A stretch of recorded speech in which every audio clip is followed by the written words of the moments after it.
Hello friends, welcome back கேபேஸ் show channel நண்பர்களே. இன்றைக்கி இந்த வீடியோவில் பார்த்தீங்கன்னு வச்சுக்கோங்களேன், மிக முக்கியமான ஒரு ஜோதிட ஆன்மீக கணிப்பை தான் இப்போ இந்த வீடியோவில் அதிரடியாக பார்க்க போகிறோம். அதாவது செப்டம்பர் மாதம் 2ஆம் தேதி அன்னைக்கு மிகவும் முக்கியமான ஒரு நாளாக குறிப்பிடப்படுது. ஆன்மீகத்துலேயும் சரி, ஜோதிடத்துலேயும் சரி, இது ஒரு முக்கியமான நாளாக கருதப்படுது. அப்படி என்ன முக்கியமான நாள் அப்படின்னு கேட்குறீங்களா?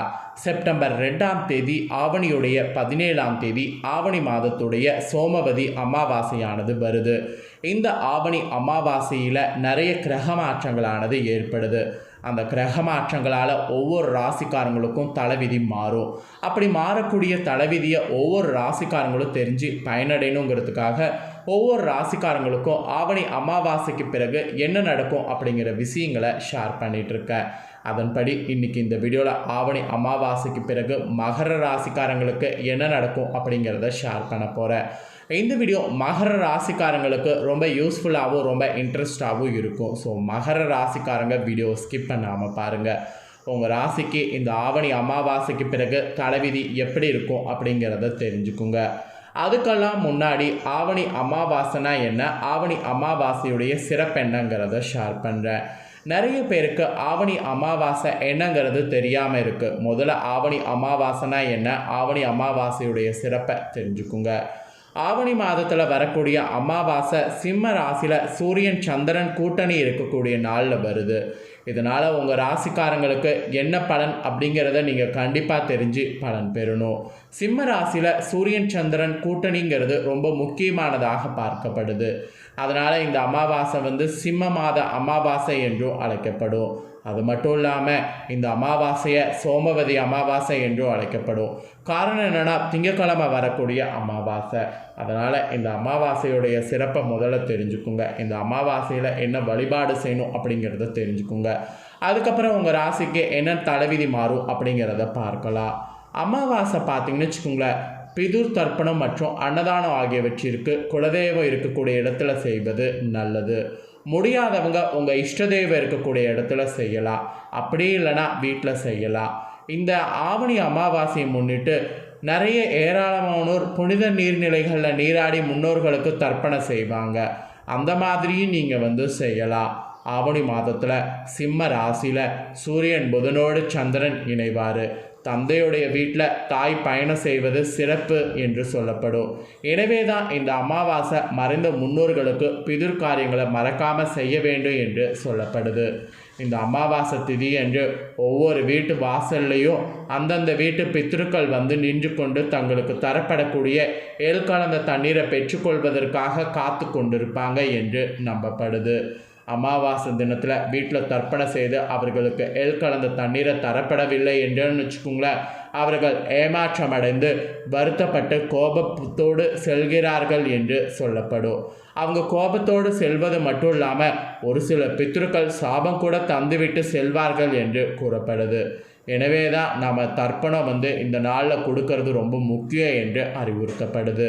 பொதுவாக வீட்டில் பசியோடு வாடக்கூடிய தனது வயதான பெற்றோர்களுக்கு சாப்பாடு கொடுக்காம தெய்வத்திற்கு சக்கரை பொங்கல், பழங்கள் போன்ற பொருட்களை நைவேத்தியம் செய்தால் அது நியாயமில்லை. ஆடையின்றி பெற்றோர்கள் கஷ்டப்படும் போது தெய்வங்களுக்கு பட்டு வஸ்திரங்களை அணிவிக்கிறதுனால எந்த பலனும் கிடைக்காது. பித்ரு தோஷம் உங்களுக்கு ஏற்படும். பித்ருக்களுக்கு தர்ப்பணம் செய்ய வேண்டிய மாதத்தில் தர்ப்பணம் நடைபெறக்கூடிய நாளுக்கு முன்பாகவே தர்ப்பணம் செய்பவர்கள் உங்களுடைய வீட்டில் தினசரி தெய்வங்களுக்கு செய்யக்கூடிய பூஜையை தவிர வேறு எந்த ஒரு விசேஷமான பூஜைகளோ ஓமங்களோ செய்யக்கூடாது. மறைந்த முன்னோர்களுக்கு நாம் செய்யக்கூடிய சீர்திருத்தங்களும் தர்ப்பணங்களும் நமது குடும்பத்தினருடைய நன்மைக்காகவே செய்யப்படுது.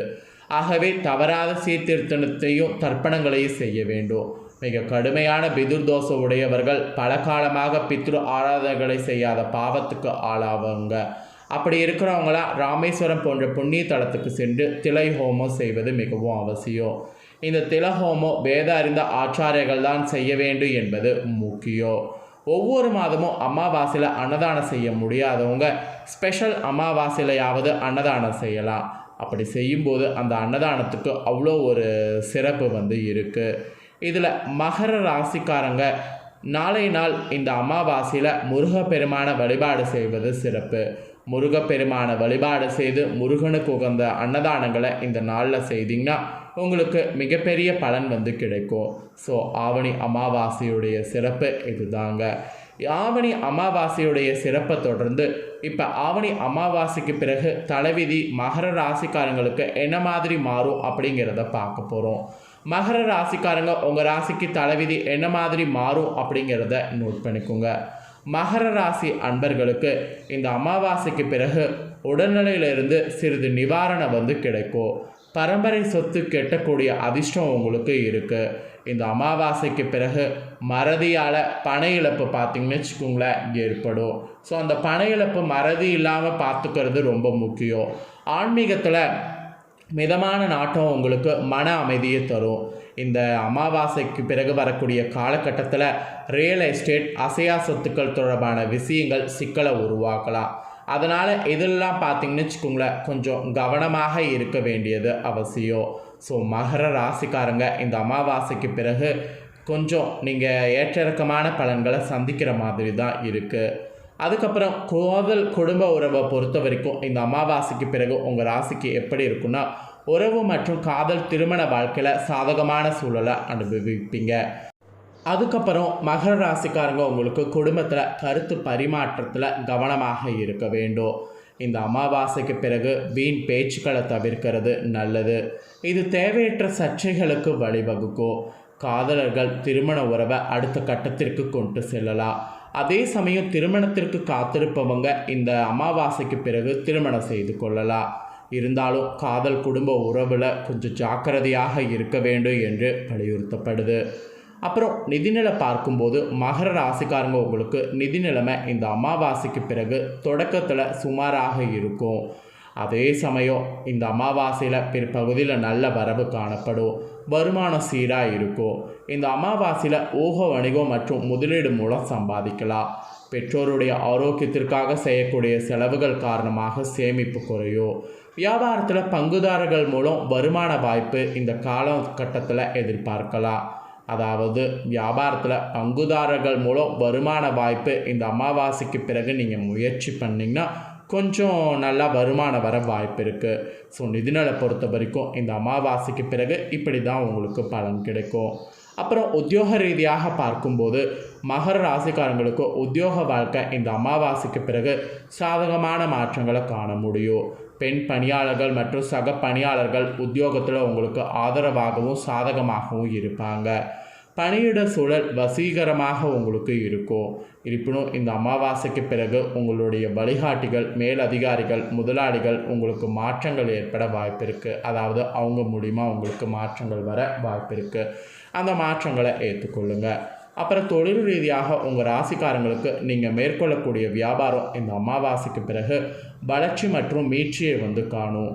கடன்கள் சிக்கலை தந்தாலும் வியாபாரம் விரிவடைவதற்கான வாய்ப்பு இருக்குது. கூட்டாண்மையானது உங்களுக்கு வணிகமானது கரெக்டாக அமையும். வணிகத்திற்கான நிதி மற்றும் கட்டமைப்பில் மாற்றங்கள் உள்ளாகும்.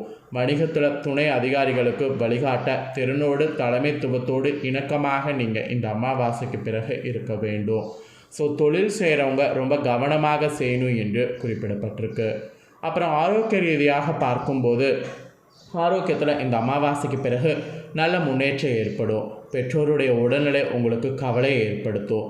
இந்த அமாவாசைக்கு பிறகு உங்களுக்கு சரும பிரச்சனைகள் வர வாய்ப்பு இருக்குது. குறுகிய காலத்தில் சில ஔசூரியங்கள் இருக்கும். யோகா மற்றும் தியானம் மூலம் மன அமைதியை உணரலாம். அதனால் அதை செய்திடுங்க. அப்புறம் இந்த அமாவாசைக்கு பிறகு மாணவர்களுக்கு படிப்பில் சிறு தடைகள் ஏற்படும். கல்வியில் கவனம் செலுத்துவதில் சிரமம் ஏற்படும். இந்த அமாவாசைக்கு பிறகு ஆசிரியர்கள் மற்றும் குருக்களுடன் ஈகோ மோதல்கள் எதிர்பார்க்கப்படுது. அது மாதிரிலாம் இல்லாமல் பார்த்துக்குங்க. பொது தேர்வுகள்லையும் கல்வியிலையும் சிறப்பாக செயல்பட தெய்வீக அருளை குருக்களிடம் ஆசையை பெற வேண்டும். வெளிநாட்டு பல்கலைக்கழகங்களில் வேலை வாய்ப்புகள் பெற முயலக்கூடிய மாணவர்கள் உங்களுக்கு இந்த டைம் சிறிதளவு முன்னேற்றங்கள் கண்டிப்பாக நீங்கள் காண்ற மாதிரி இருக்கும். ஆக மொத்தம் மாணவர்களுக்கு இந்த அமாவாசைக்கு பிறகு சிறந்து விளங்க முடியும். இந்த அமாவாசைக்கு பிறகு உங்கள் ராசிக்கு சுப தேதிகள்னு பார்த்திங்கன்னா செப்டம்பர் 1, 2, 3, 4, 5, 8, 9, 10, 11, 12, 18, 19, 20, 21, 29, 30ன்னு சொல்லப்பட்டிருக்கு. அதே போல் அசுப தேதிகள்னு பார்த்திங்கன்னா செப்டம்பர் 13, 14, 15, 22, 23, 24, 25, 26 என்று சொல்லப்பட்டிருக்கு. ஸோ இந்த தேதிகளுக்கு ஏற்பவும் நடந்துக்குங்க. செப்டம்பர் மாதம் இந்த அமாவாசைக்கு பிறகு உங்கள் ராசிக்கு தலைவிதி எப்படி மாறும் அப்படிங்கிறத தெளிவாக இந்த வீடியோவில் எக்ஸ்பிளைன் பண்ணிட்டேன். எக்ஸ்பிளைன் பண்ணதை தெரிஞ்சிருப்பீங்க. ஸோ தெரிஞ்சுக்கிறதுக்கு ஏற்ப நடந்து பலனடைங்க. இந்த வீடியோவை இப்போ நீங்கள் பார்த்து முடிச்ச உடனே இதை லைக் பண்ணி உங்கள் ஃப்ரெண்ட்ஸ் ஃபேமிலிக்கு ஷேர் பண்ணுங்கள். உங்கள் ஃப்ரெண்ட்ஸ் ஃபேமிலி இருக்கவங்களும் மகர ராசிக்காரங்களாக இருந்தாங்கன்னா இந்த தாள்களை தெரிஞ்சு இதற்கேற்ப நடந்து பலனடையட்டும். மேலும் இதே போல் புதிய அப்டேட்டான நிறைய வீடியோ நம்ம சேனலில் போடப்படும். அது எல்லாத்தையுமே உடனுக்குடனே தெரிந்து கொள்ள மறக்காமல் நம்ம சேனலை சப்ஸ்கிரைப் பண்ணலாம். சப்ஸ்கிரைப் பண்ணி பெல் பண்ண ப்ரெஸ் பண்ணுங்கள். அப்போ தான் நான் போகிற மற்ற அப்டேட்டான வீடியோ உடனுக்குடனே தெரிந்து கொள்ளலாம். ஸோ மறக்காமல் சப்ஸ்கிரைப் பண்ணுங்கள். வேறொரு புதிய தகவலோடு மீண்டும் இன்னொரு வீடியோவில் வந்து உங்களை சந்திக்கிறேன். நன்றி.